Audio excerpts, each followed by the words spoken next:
Good morning प्रिय दर्शकों। तो हाजिर हुए हैं सुबह की प्रमुख खबरों के साथ। तो इससे पहले खबरों के सिलसिले को शुरू करें, निवेदन रहेगा कृपया चैनल को जरूर सब्सक्राइब करें। तो प्रस्तुत हैं आज सुबह की प्रमुख खबरें। डीएनए को भी क्षति पहुंचा सकते हैं, पेयजल में मौजूद नैनो कण, संयुक्त अध्ययन में हुआ खुलासा। पीने के पानी में मौजूद कण मनुष्य के डीएनए तक को क्षति पहुंचा सकते हैं।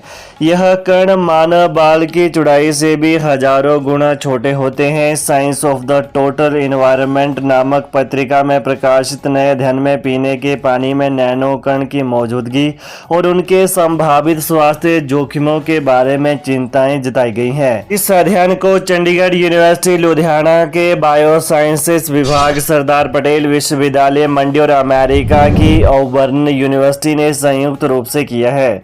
इसमें डॉक्टर गगनदीप सिंह, डॉक्टर नीलम ठाकुर और डॉक्टर राकेश कुमार ने संयुक्त रूप से अध्ययन किया है।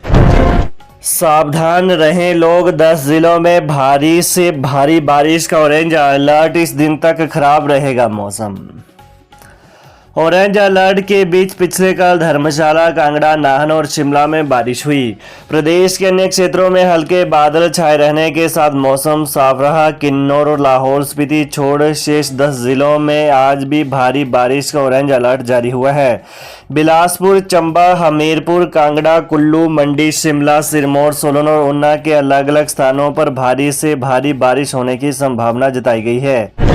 अनशन पर बैठा जेओए का अभ्यर्थी, डेंगू की चपेट में 13वें दिन भी जारी रहा प्रदर्शन। हिमाचल प्रदेश राज्य चयन आयोग के बाहर क्रमिक अनशन पर बैठा एक अभ्यर्थी डेंगू की चपेट में आ गया है।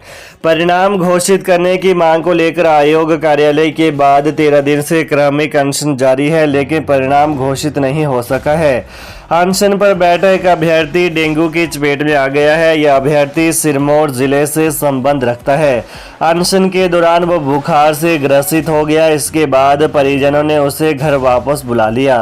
नाहन के अस्पताल में टेस्ट करवाने के दौरान उसे डेंगू से ग्रसित बताया गया। वह नाहन निजी अस्पताल में भर्ती है। मणिमहेश जा रहे यात्रियों के दल पर पहाड़ी से गिरे पत्थर, 5 घायल। कांगड़ा से मणिमहेश यात्रा पर जा रहे 15 लोगों के दल पर पिछले कल सुबह 8:30 बजे दुनाली में अस्थायी पुल के समीप अचानक पहाड़ी से पत्थर गिर गए। घटना में 5 लोग चोटिल हो गए। सूचना मिलने के बाद मौके पर पहुंचे एसडीआरएफ के जवानों ने घायलों को सीएचसी भरमौर पहुंचाया, जहां पर प्राथमिक उपचार देने के बाद 3 घायल महिलाओं, 45 वर्षीय सिस्टा देवी पत्नी अश्विनी कुमार निवासी गांव डाकघर इच्छी कांगड़ा, विद्या देवी पत्नी प्रताप चंद निवासी गांव डाकघर बिंद्रा वन पालमपुर, 40 वर्षीय कुसुम लता पत्नी रणजीत सिंह निवासी गांव और डाकघर जमाना बाद कांगड़ा को मेडिकल कॉलेज चंबा के लिए रेफर कर दिया गया। सिलेबस बदला, 4 महीने बाद भी नहीं आई पूरी किताबें, पीडीएफ के प्रिंट निकाल कर की जा रही पढ़ाई। राष्ट्रीय शैक्षिक अनुसंधान और प्रशिक्षण परिषद एनसीईआरटी ने केंद्रीय विद्यालयों में 6ठी कक्षा का सिलेबस तो बदल दिया, लेकिन 4 महीने बाद भी छात्रों को पूरी किताबें नहीं मिल पाई हैं। 6ठी कक्षा में 6 किताबें हैं, इनमें से 3 किताबें ही बाजार में उपलब्ध हैं। हिंदी, अंग्रेजी और संस्कृत विषय की ये किताबें भी जुलाई में ही आई हैं। बाकी 3 किताबें कब आएंगी, इसके बारे में स्कूलों को भी जानकारी नहीं है। नए सिलेबस की पूरी किताबें न आने से केंद्रीय विद्यालय झाकुर जतोग में पीडीएफ से प्रिंट निकालकर विद्यार्थियों को पढ़ाया जा रहा है। एनसीईआरटी की लापरवाही से विद्यार्थियों की पढ़ाई प्रभावित होने के साथ साथ पीडीएफ के प्रिंट निकालना अभिभावकों के लिए किताबों की कीमत से महंगा पड़ रहा है। हिमाचल में दिव्यांग बच्चों की देखभाल को 730 दिनों की मिलेगी चाइल्ड केयर लीव, अधिसूचना जारी। हिमाचल प्रदेश सरकार ने महिला कर्मचारियों के लिए नई चाइल्ड केयर लीव नीति शुरू की है। मंगलवार को वित्त विभाग ने इसकी अधिसूचना जारी की। नए नियमों के अनुसार पात्र महिला सरकारी कर्मचारी 40% की न्यूनतम दिव्यांगता वाले बच्चों की देखभाल के लिए अधिकतम 730 दिनों की चाइल्ड केयर लीव की हकदार होंगी। यह छुट्टी अधिकतम 2 जीवित बच्चों के लिए ली जा सकती है। इसे कैलेंडर वर्ष में अधिकतम 3 अवधियों में विभाजित किया जा सकता है। विशेष मामलों में एकल महिला कर्मचारी अधिकतम 6 अवधियों तक का लाभ उठा सकती है। ग्रामीण क्षेत्रों में स्कूल बंद करने से निराश। प्रदेश में स्कूल बंद करने के खिलाफ लोगों ने आवाज उठानी शुरू कर दी है। गत दिनों प्रदेश सरकार ने मंत्रिमंडल की बैठक में 433 स्कूल बंद करने का फैसला लिया था।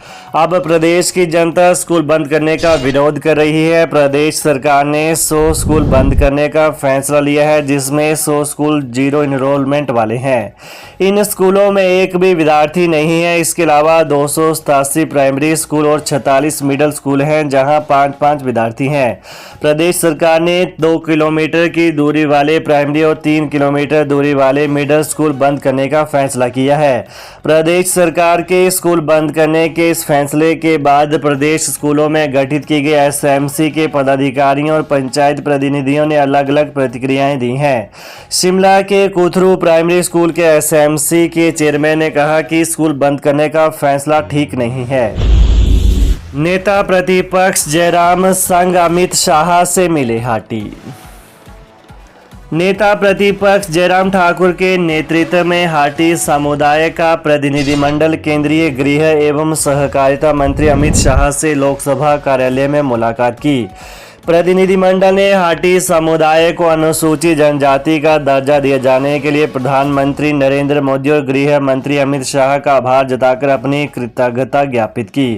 प्रतिनिधिमंडल ने हाटी समुदाय को संविधान संशोधन से अनुसूचित जनजाति का दर्जा मिलने के बाद भी राज्य सरकार द्वारा कानून को लागू न किए जाने के बारे में भी गृह मंत्री को अवगत करवाया। प्रतिनिधिमंडल ने कहा कि कानून बने 1 साल से ज्यादा का समय बीत गया है, लेकिन राज्य सरकार की उदासीनता के कारण अभी तक किसी को भी कोई लाभ नहीं मिला है। इस कानून को लागू करने में सुखू सरकार द्वारा हर कदम पर रोड़े अटकाए गए हैं। एचआरटीसी को मिले 42 इंस्पेक्टर। हिमाचल प्रदेश सरकार ने हिमाचल पथ परिवहन निगम के 3 दर्जन से अधिक सब इंस्पेक्टर्स को पदोन्नति का तोहफा दिया है। निगम ने 42 सब इंस्पेक्टर के पद पर प्रमोट किए हैं। एक पदोन्नत इंस्पेक्टर को छोड़कर दूसरे सभी इंस्पेक्टर को वर्तमान डिपो में ही प्रमोशन दी गई है। हिमाचल पथ परिवहन निगम ने प्रदेश के 26 डिपो में तैनात 42 सब इंस्पेक्टर को पदोन्नति का तोहफा दिया है। बिजली बोर्ड पेंशनर्स भड़के दी यह धमकी। बिजली बोर्ड के पेंशनर्स भी अब सड़क पर उतरने को तैयार हैं। पेंशनर्स फोरम ने बोर्ड प्रबंधन को इस बारे में पत्र भी लिखा है। हिमाचल राज्य बिजली बोर्ड पेंशनर फोरम के प्रदेश अध्यक्ष S Gupta retired chief engineer ने कहा है कि बिजली बोर्ड से 1 जनवरी 2016 से पहले सेवानिवृत्त कर्मचारियों को बढ़ी हुई दरों पर ग्रेजुइटी और लीव इनकैशमेंट का भुगतान नहीं किया है।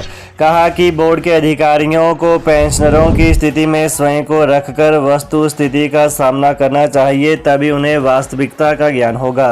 बोर्ड को लिखे गए विस्तृत पत्र में प्रदेश अध्यक्ष ने कहा कि पेंशनरों को उनके देय भत्तों और एरियर के लंबे अरसे तक भुगतान न किए जाने के कारण उनके सब्र का बांध टूट चुका है। फोरम ने बार बार अनुरोध करने के बावजूद भी पेंशनरों को बैठक के लिए आमंत्रित नहीं किया। पेंशनरों ने कहा कि समय अनुसार ग्रेजुएटी और लीव एनकैशमेंट का अगस्त 2024 तक अवश्य भुगतान करें और संशोधित वेतनमान के एरियर का भुगतान पहले जारी निर्देशानुसार प्रति माह करवाएं। तो ये रही आज सुबह की प्रमुख विशेष खबरें। तो प्रदेश की ताज़ा खबरों को जानने के लिए कृपया चैनल को अभी सब्सक्राइब करें। धन्यवाद।